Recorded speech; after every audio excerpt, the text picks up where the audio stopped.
மாணவி கடத்தி செல்லப்பட்ட நிலையில் அவர் கர்ப்பமான பின் மீட்பதால் என்ன பயன் என உயர்நீதிமன்ற மதுரை கிளை கேள்வி எழுப்பியிருக்கிறது.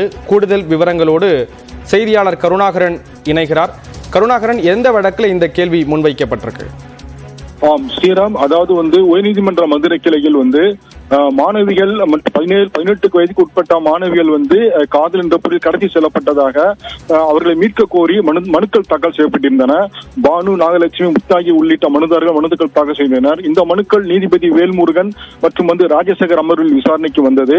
அப்பொழுது நீதிபதிகள் இது போன்ற அந்த அதாவது போஸ்கோ வழக்குகளில் மாணவி கடத்தி சென்ற பிறகு 1 வாரம் 6 மாதம் கழித்து அந்த மாணவியை மீட்பதில் என்ன பிரயோஜனம், இந்த வழக்கில் என்ன, இந்த வழக்கின் தன்மை கருதி உடனடியாக மீட்க முடியாதா, வழக்குகள் இதை கையாளக்கூடாது. தற்பொழுது உள்ள காலகட்டத்தில் செல்போன் டவர் உள்ளிட்ட நவீன உத்திகளை பயன்படுத்தி அந்தந்த காவல் நிலையங்களை தொடர்பு கொண்டு மாணவிகள் புகார்தாரரின் அந்த புகாருக்கு உரிய மரியாதை கிடைக்கும்.